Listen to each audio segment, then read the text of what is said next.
All right, welcome back, everyone. Today we're taking a deep dive into Combo Party. Combo party, yeah. It looks deceptively simple, but Yeah. I think we're about to find out there's more than meets the eye, right? Definitely, yeah. This medieval-themed card game, Yeah, it's got a lot going on under the hood. yeah, and we've got the rule book right here, castlecomborulin.pdf. Yeah, So that's right. let's jump right into it. You ready? I am. I'm ready to party. Okay, let's Combo Party. So you think it's more than just collecting a bunch of powerful cards? Oh, yeah.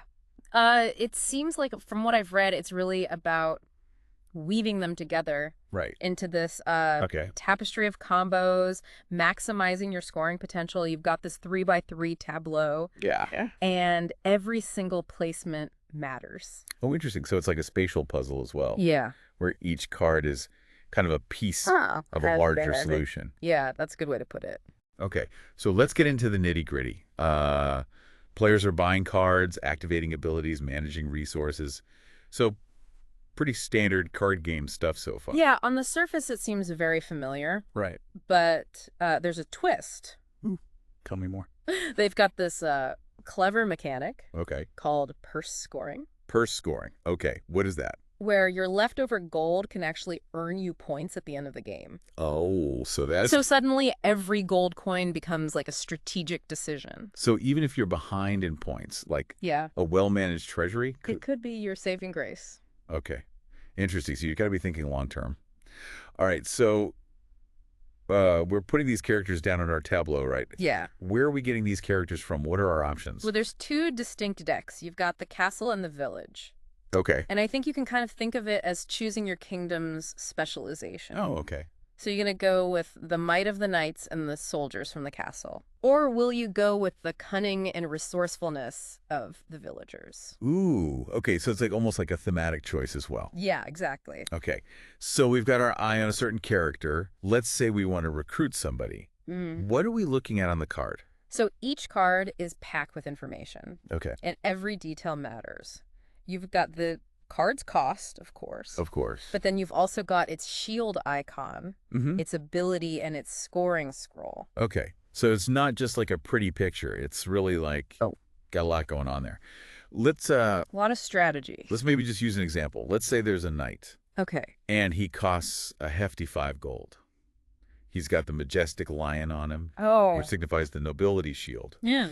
And maybe his ability is, I don't know, he grants you an extra key. What's a key? So keys are very important because they unlock these optional actions that you can take. Oh. And they also contribute to your final score. Oh, so they're pretty Okay. important. They're important, okay. But what's really interesting about this knight is probably his scoring scroll. Yeah, okay. So what's his scoring scroll say? So let's say it reads, for each different shield type among all 6 on all 3 cards of this column, gain 3 points. Whoa. Okay, hold on. So to maximize his scoring, I need to surround him with characters from different shield types. Exactly. No, that's interesting. So it's Well- not just like, oh, I'm going to stack my tableau with nobles. Yep. You need diversity. You need to think about the big picture. Okay, and that's just one example. So every Oh. character is going to have Yeah, every character is different. different abilities, scoring conditions. You got to be thinking about how they all interact with each other, Okay, got it. both in terms of immediate actions and long-term scoring. It sounds like the real art of this game is understanding those synergies Yeah. and building a tableau that just like sings in perfect harmony. That's a beautiful way to put it. Okay, all right. So we mentioned earlier that players can buy cards face down, Oh. sacrificing their abilities and scoring for immediate resources. When would you ever want to do that? It's all about timing and resource management. Okay. So imagine a scenario where you're just 1 gold shy of affording that game-changing knight. Right. Taking a face-down card could give you that gold you need, Yeah. recruit him, and then set you up for a really powerful endgame push. Oh, so it's a calculated risk. Yeah. You're betting on your ability to leverage those extra resources. So this game's got some tough choices in it. Yeah, definitely. Okay. Now, I saw in the rule book something called the messenger. What's that all about? The messenger. Yeah. Yeah, so this is a cool mechanic. It's this little pawn that dictates Okay. which cards are available for purchase each turn. Oh. So it moves between the castle and village card displays, right? Okay. And it kind of controls which market is open for business. That's right. Some character abilities could even let you manipulate the messenger. Oh, absolutely.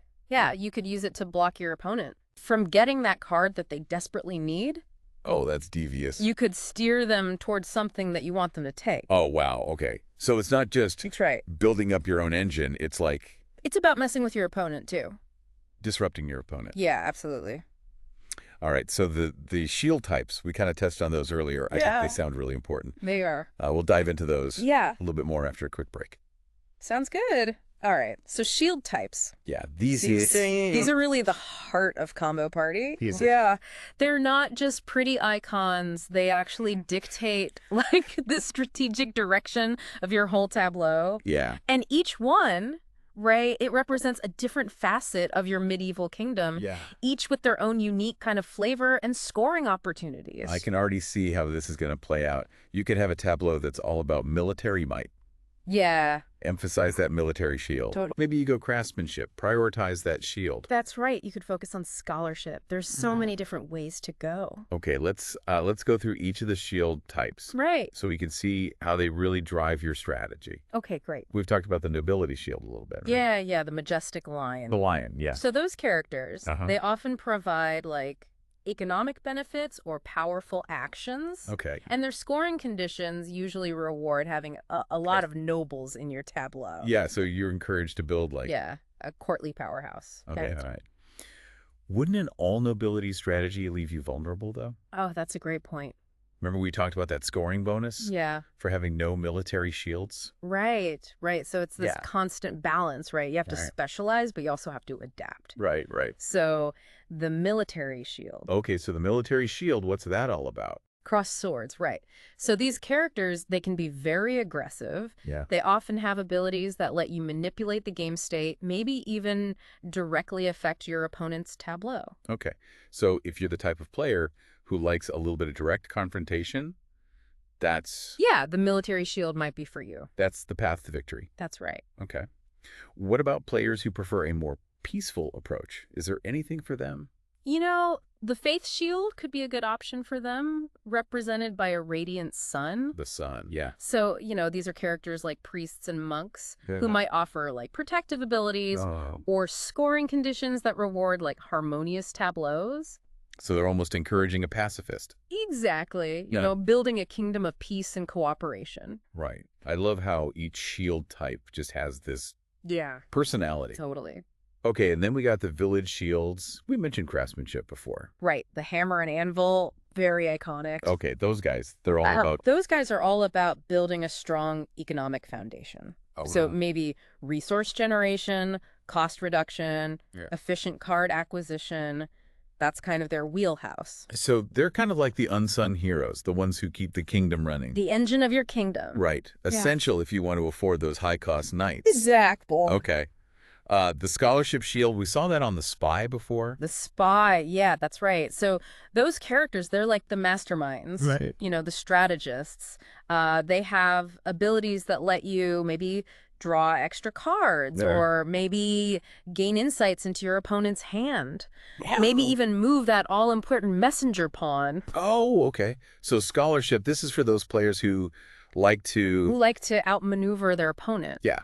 They like to control the flow of information and resources. It's almost like they're playing a different game within the game. Exactly, yeah. Okay, cool. Yeah. A game within a game. And then finally we have the peasantry shield. The peasantry, that's right. Yeah. Represented by a humble wheat stalk. A wheat stalk. Yeah. Don't underestimate them, though. Don't underestimate the peasantry. They're very important. Right. Yeah. So they might seem unassuming, Yeah. but their scoring conditions, they can be surprisingly complex. Okay. They often reward like diverse tableaus, forcing you to consider all the different shield types. So that they represent like the... Yeah, like the interconnectedness of a thriving society, Yeah. right? You need a strong military, you need a flourishing economy, wise scholars, Yeah. but you also need that foundation of hardworking individuals. Yeah, the ones who are keeping everything going. Exactly. They're all ties together. It all comes together. That's what's so cool about Combo Party. Yeah. It's not just about picking one shield type and sticking to it. Right. It's about finding that perfect balance, creating a tableau where each shield type plays its part Yeah. in this kind of harmonious symphony of combos. Yeah. Beautiful. Okay. So we talked a lot about scoring conditions, We have but we haven't really looked at how characters might interact. with each other. Can you give me an example of maybe a powerful combo? Absolutely. So let's say you've got a craftsman in your tableau. Okay, craftsman. Yeah. And his ability reads, reduce the cost of all military cards in this column by 1 gold. Okay. Now imagine you place like a really powerful knight, Right. costing 5 gold in that same column. So now sudden Now he's much more affordable. he's cheaper, and if you have multiple craftsmen, it could stack. It could stack, yeah. Okay. And then let's say that knight's scoring scroll says, gain 2 points for each military shield in this row. Okay. So by combining the craftsman's cost reduction with the knight's scoring condition, now you've created this really powerful engine Right. for generating both military might And points. and victory points. Okay. Starting to see how the pieces fit together. Yeah, yeah. Like a chain reaction. Like chain reaction. Or one card enhances another. Exactly. Okay, so they got these combos. Yeah. But the cards are all laid out in this 3x3 grid, right? That's right. How does that, the spatial element, how does that affect things? Oh, it's so important. It's not just an aesthetic choice. Okay. This spatial arrangement, it creates like a whole other layer of strategic depth. Okay. Because remember, a lot of those scoring conditions, Right. they're based on rows, columns, even specific card placements. So it's not just enough to have powerful cards. You've got to think about where they go. You got to think about where to put them. It's like 3D chess. Yeah, it's like 3D chess with cards. Okay. So, let's say you have a character whose scoring scroll says, Yeah. gain 1 point for each card diagonally adjacent to this card. Okay. Suddenly, right, your placement decisions become so important. So important. Do you put it in the center to maximize those adjacent cards? Right. Or do you use it to block your opponent? Wow. So it's not just card combos, it's like card and space combos. Yeah, exactly. Okay. All right. It's mind-blowing. This is a lot. It is. I'm starting to feel overwhelmed with all this strategic depth. Mm-hmm. Is there any way to... Like, simplify this for new players. Absolutely. So the combo party rulebook, it actually includes some Okay. suggested tableau layouts. Okay, that's helpful. Yeah, for beginners. And it kind of showcases some basic combos and scoring strategies. Yeah, so it's like training wheels. It's like training wheels. All right, so even if you're new, you can... Yeah, you can jump right in and experience the game. Okay. But I'm sure even experienced players are finding new things all the time. Oh, yeah, all the time. That's what's so cool about this game, right? Yeah. It's so replayable. Okay. It's like peeling back the layers of an onion, right? Right. Each game you play, you're going to discover new depths, new intricacies. And remember, we haven't even talked about the advanced rules yet. Hold on, there's advanced rules. Oh, yeah. What? So the rule book, it includes these optional rules Okay. that add even more complexity Oh, boy. and strategic possibilities. Things like variant setups, special event cards, even cooperative game modes. Oh, wow, okay. Yeah. We've gone from a simple card game. It's true. To like this world of Yeah. strategic depth and spatial puzzles, and It's a lot. it's incredible. Okay. Yeah.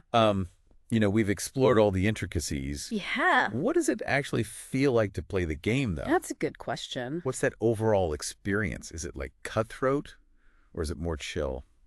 So that's actually where Combo Party really shines. Okay. I think it finds a really nice balance between being strategically complex, Mm-hmm. but also very accessible. Okay. The combos and the spatial elements, there's plenty for the hardcore strategist to think about. Yeah. But the core gameplay loop is actually pretty intuitive. So you're saying like someone who's not a hardcore gamer, Yeah, absolutely. they could jump in. Yeah, they could pick this up pretty easily. Okay, and the rule book helps with that too. Yeah, the rulebook does a great job Okay, introducing concepts gradually. right. And it's got those beginner tableau layouts, too. All right, right, like training wheels. Yeah, exactly. It's like training wheels. It's good.